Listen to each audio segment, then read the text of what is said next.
So we talked about connection a lot. We established thought leaders like Dave Walsh that we talked about. By practical situations, that sense of, it's a beautiful feeling when you connect with a friend, with a family member, in a situation. And here's the great part. You always know when you connect. I've talked about when I deliver voiceover in the right way, I get lost in the moment. I get chills. Not because I'm so good or I'm all that, it's because I'm fully absorbed in, and I don't have to worry about how my voice sounds. It just works. Thanks, Dave Walsh, for sharing that. In addition, what I'd also say is that sense of connection enables you to then be able to remind people that you're there to help. Their problem is what is front and center, and they're going to listen to you in terms of how to solve it because there's something in it for them, because you're connected to them. So, how do you get fully connected? I'm going to give you a couple of examples. If you're like me, you've presented to groups of people before, and I have. I've done it a lot. I've done it to, a one-on-one setting. I've done it with a conference room table. I've done it in a boardroom. I've done it in a large group setting. I think the largest I remember, it was hundreds of people, and I remember walking into that room. I was panic-stricken at first. I mean, it is not a natural sense of, I love this, at least not for me. But I'm going to share this with you, a couple of things in regards to the presenting and getting that connection, right? So I've learned that nervous energy happens to work for me before I start. That sense of butterflies and what have you, it just happens to work. It kind of lights me up a little bit.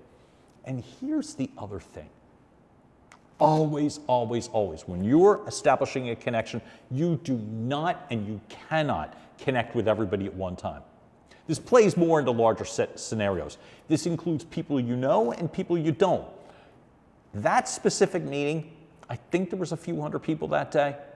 I believe, including the multiple people that were with me, there were maybe 3 people that I knew, maybe 2, in what felt like a sea of people. So I couldn't rely on looking around the room and connecting with, oh, there's my friend, and there's my client, and there's so-and-so. It wasn't working. So here's what you do.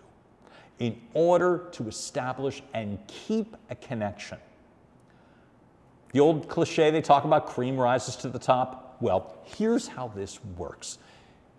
Somebody is going to connect with you. Your job, find them. Find them. Who's nodding in agreement? Whose facial expressions are a little bit friendlier? When you're on a Zoom camera, it's a little tough because I've coached you to look at the camera lens. Every once in a while, you'll be forgiven at looking at the screen of people. You want to find the one who's friendly. You want to find, there always is. You're never going to have an entire audience of people that don't want to hear you. You're going to find somebody. Here's the good part. You don't have to care about their influence. You don't have to care, are they the most important? Their title means nothing. You know what means a lot? Their ability to connect with you. Here's what happens. When you find that person or persons, it could be one person, it could be a couple of people, doesn't matter. You know what else doesn't matter? Their job title, their sphere of influence. It's simply the fact that they have connected with you. Everything's going to change. Find them. And all of a sudden you're going to hear the tone of your voice will soften a little bit. You will be able to lock in a little bit better. And when you do, you use that as leverage and momentum to connect with somebody else. And that's what it comes down to. Because now you have a little bit more confidence, your voice is a little bit more confident, and you can start to either scan the Zoom screen or scan the room and start to find another person. You're gonna. All you're looking for is, are they smiling? Are they nodding their head? That's all you want. Just, you want an angle, and that's it. They don't have to buy everything you're saying. You just want to play to the friendly people. Again, remember, the cream rises to the top. You want them because they're going to build the confidence in you, the ability to articulate. Your physicality will change, and you will connect with more people as a result of just getting the process started.